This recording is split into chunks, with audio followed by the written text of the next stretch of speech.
in a situation where we know that it wasn't but mercy. Don't nobody know your camp, but you know it. That you know. You know what's in it. God knows what it is. He ain't gonna tell nobody. You ain't gotta worry. He ain't gonna tell nobody.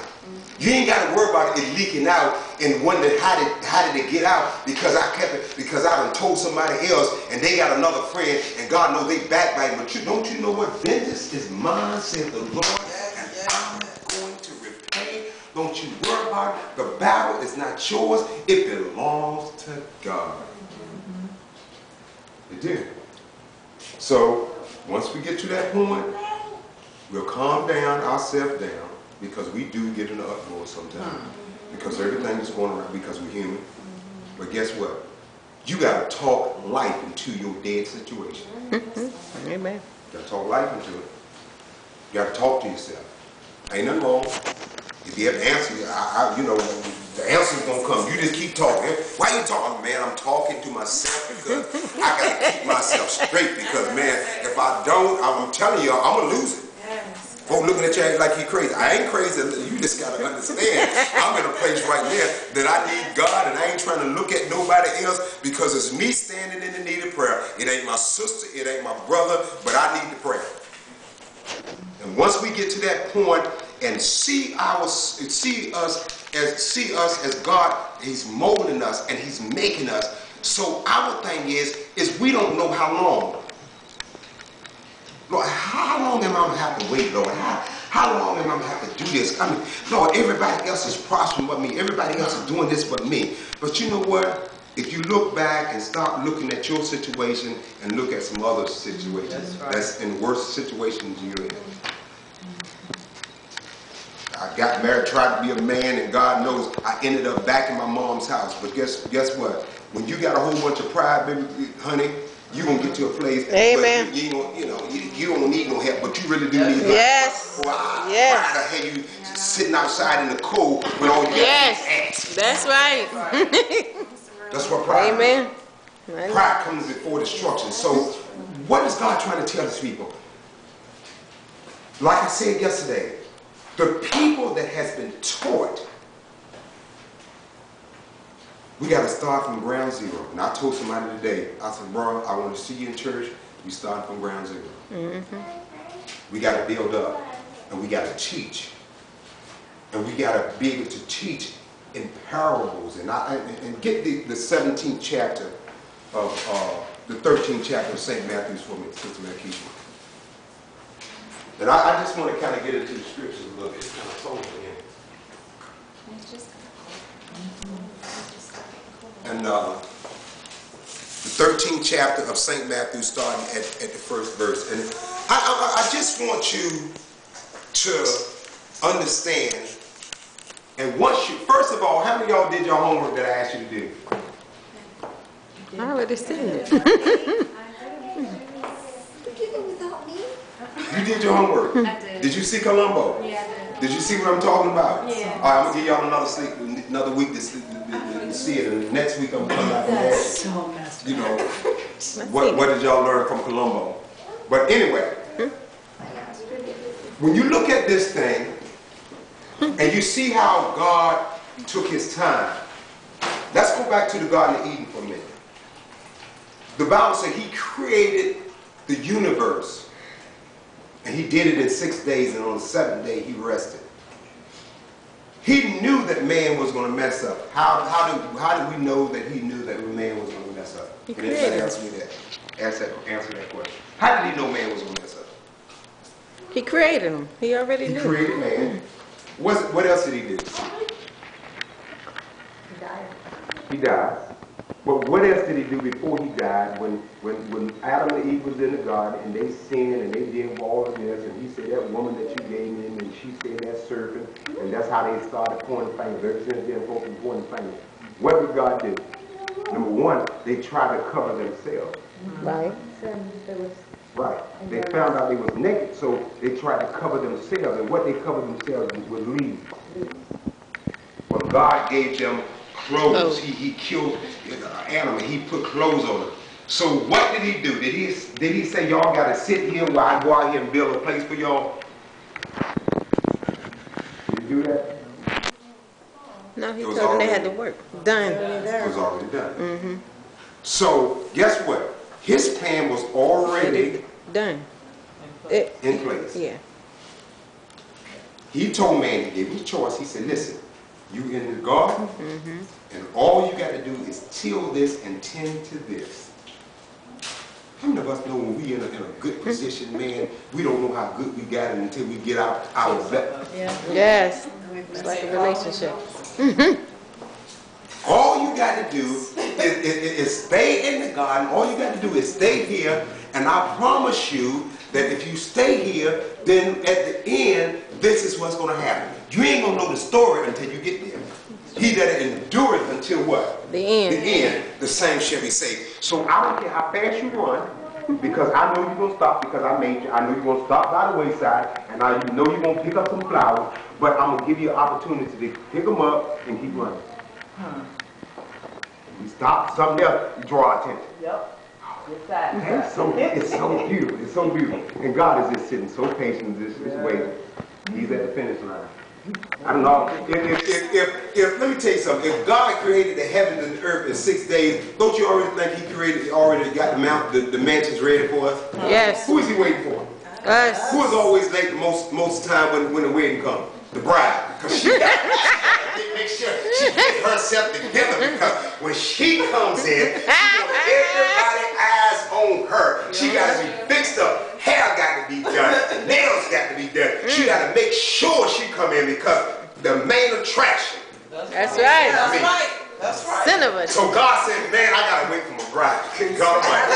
How many of y'all know the groom is already there? But then guess what? He's waiting on the bride. Have anybody seen the bride? Yeah, I saw her. She was rushing, trying to get herself together. She ain't here yet. Where is she? She on her way. Oh my God, when is she gonna get here? And they waiting. Folk waiting. You got your guests waiting. They waiting. And everybody else comes down before the bride. The maid of honor, the flower girls, the ushers. Bridesmaids. God getting all this stuff in prayer.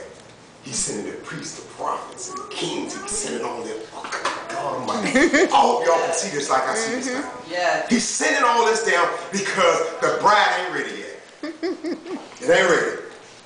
But when the bride get ready, the veil is up. And can't nobody see the bride until the veil is torn down. There you go. There you go. And when it's torn down, all rise, and he's waiting. And God is standing in the clouds. He said, I'm going to come back on a cloud, and I'm going to receive my bride unto myself. I want y'all to see, it took a many years, it took a long time to get ready, but I waited patiently. There you go. Look at her. That spot that you saw, look at her. She's come out, she's clean, she's as pure gold, and she's walking out, and she know she been tried, and know she done been through some stuff, been tried and walking in, and God knows I know I'm right, and I know I'm going forward, because I'm going to receive the groom. Watch the bride. Beautiful. Yeah. I don't care if everybody in the audience say, oh my God, why he get her? But the groom, you sit down.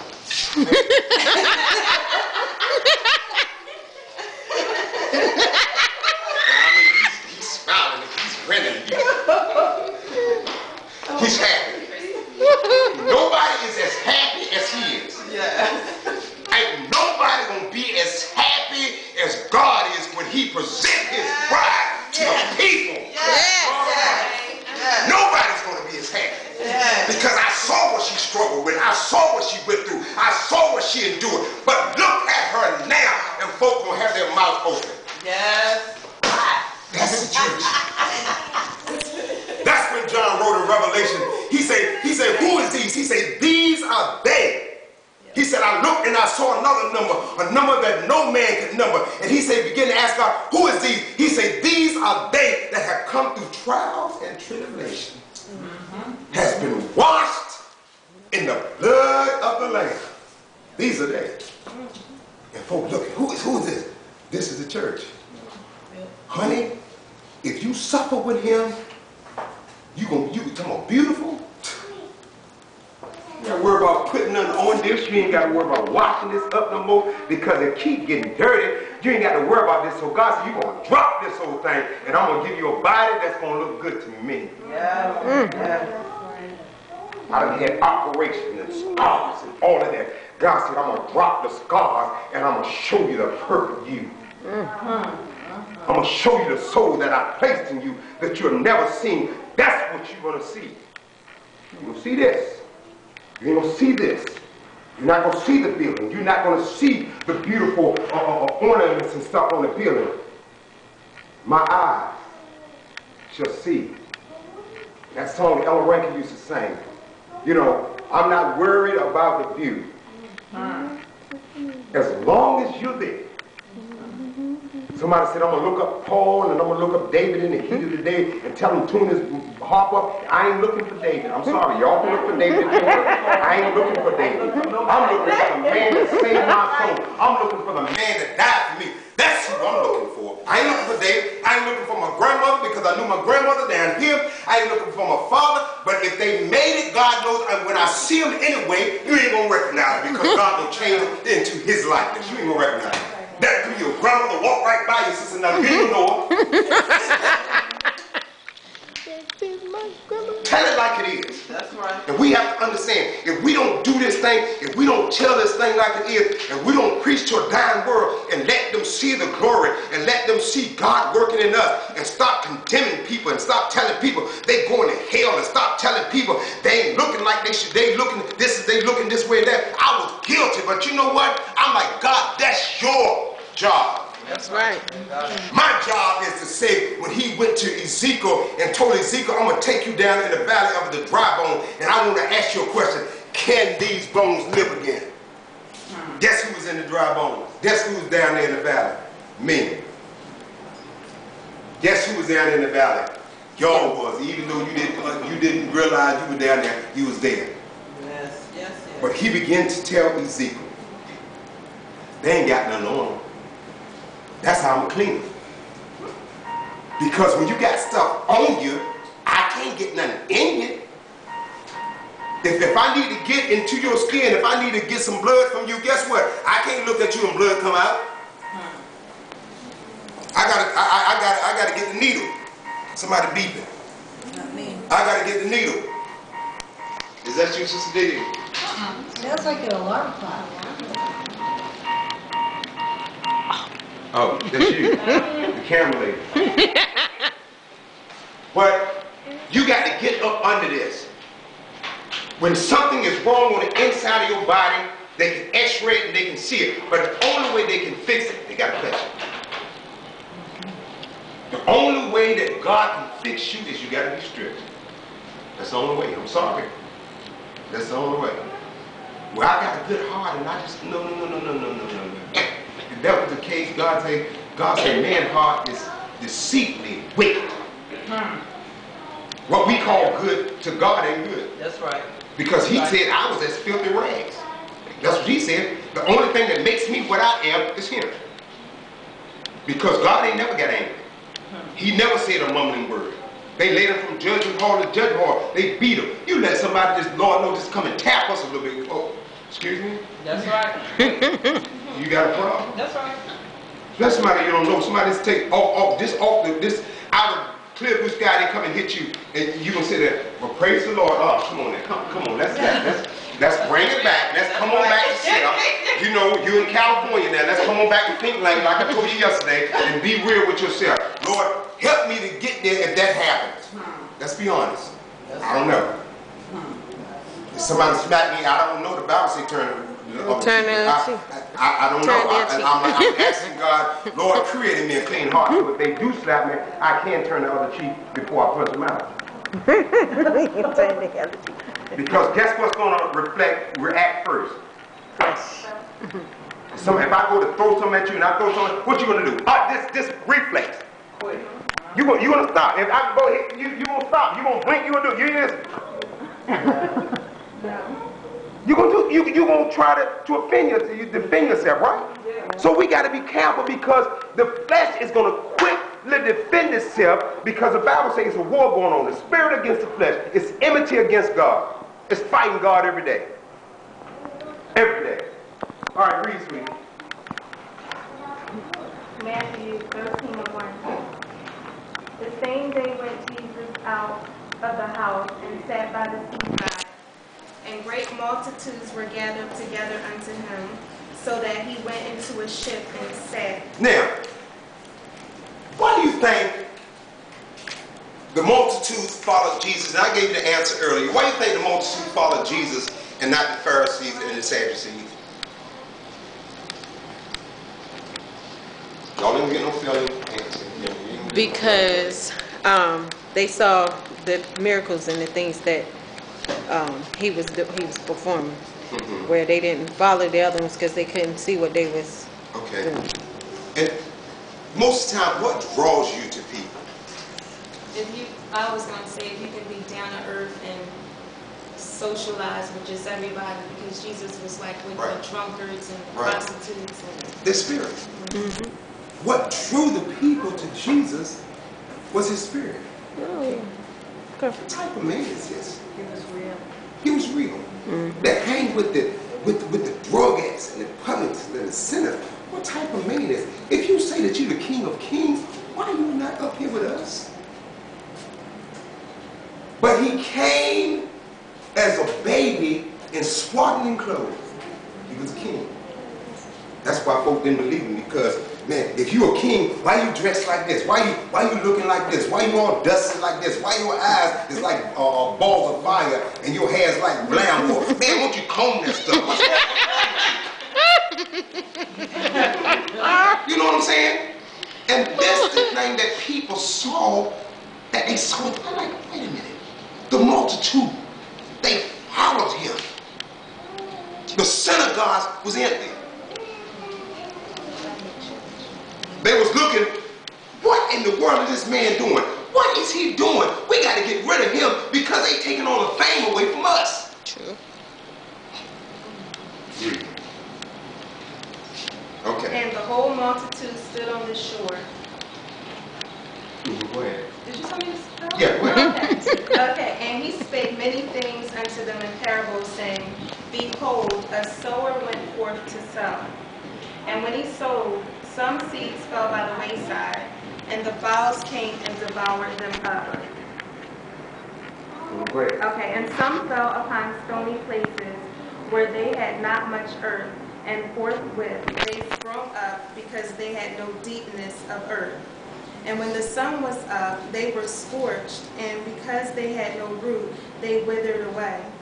And some fell among thorns, and the thorns sprung up and choked them. But other fell into good fruit, and some brought forth, but other fell into good ground and brought forth fruit, some an 100-fold, some 60-fold, some 30-fold. Who have ears to hear, let them hear. Now, look at us around here. Just look at us. Do it look like we got anything? Yeah. One of the top name preachers would come in here now and look at this. I spend my time with this right here. But guess what? Every one of you in here are precious in the eyesight of God. That is so true. Every one of you. And when I see the one, I say the all. And God said, I see you. But see, man done got, people done pumped him up so much, before I can even preach, you got to at least have at least 5,000 at least. For him to come here. For 2 hours. No, sweetie, 15 minutes. 15 minutes. 15 minutes, that's $10,000, 15 minutes. Right? I can tell you a lot, and you ain't got to give me a dime. What's happening? They have made this a business. They have made this, what the world have made it, it's a business. And because people are lost and don't understand where they're going, they're pimping them. My people perish for the lack of knowledge. He lets them, he reads for them. No, you bring your sword with you, so you can't go out and say, my pastor said this. Your pastor ain't said nothing. I'm telling you what the book said. I ain't said nothing. This is what the book said. We worship the creature more than the creator. The creator. Yeah. That's a great man of God. No. How great thou art. The Lord is great, and there is none greater than him. I don't have nothing. Without this word, God knows these TV folk will be nothing without his word. They're making money off his word instead of calling souls in to be saved, and people are being lost, and they're living in mansions, and their congregation is living in God knows projects and slums and all of that. How in the world can you love God's people and you see this? Can I say something? Yes, sweetie. That is exactly why I love this church. I've been to a lot of churches, and I came here, and I was just so impressed, and I told my husband, I said, the pastor is so real. When he talks in that Bible, he really, really believes and feels that he wants to get the word across. And I said, and you don't see, it's a small place. I went to a lot of different churches. I went to Vineyard. I love Vineyard. It's fun and stuff. But I see it just getting bigger and bigger and bigger, and now they got to have all the expensive stuff, and we want $1 million. We want more. And it just gets bigger, and that's not what it's about. It's about learning and being together, and it's not about all this other stuff. It's about the Rock Church. They got to have marble floors, and I went in there. It was just, and the store, and this is ridiculous. Because I like this church. I told her yesterday, this is my church. All right now. All right. Now, let me say this to you.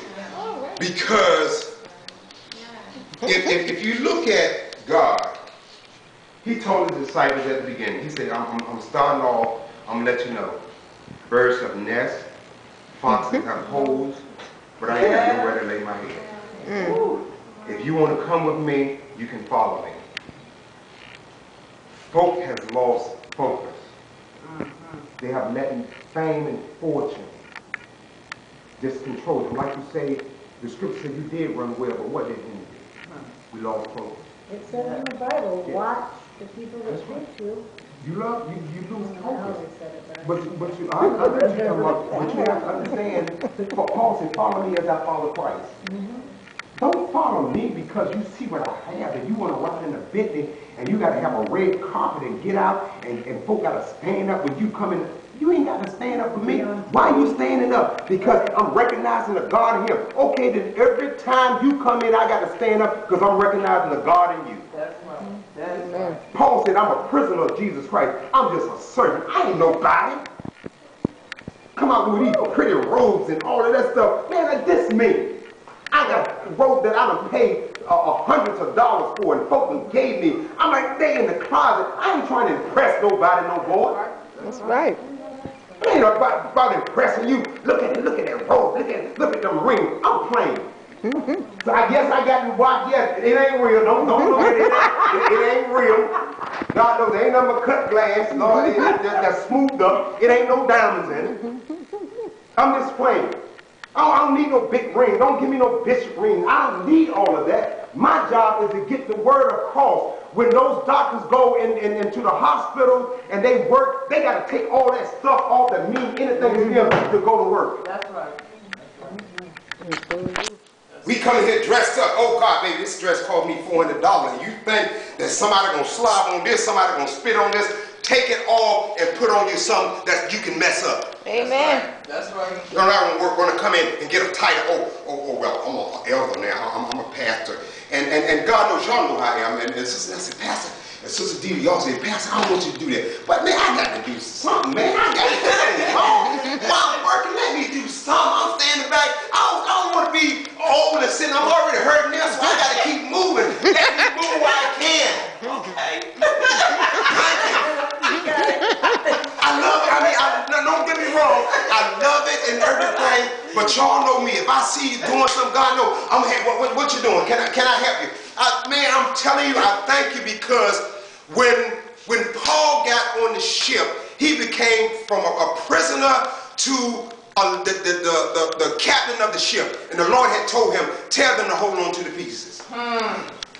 But guess what? I'm looking at y'all holding on to the pieces. God, how in the world? Look at this. It's all broken up. But God said, guess what? I'm going to put it back together again. And when it gets together, folk going to look at it and say, how in the world? That's why the Bible made the Lord made the number so low. Whether 2 or 3 got together.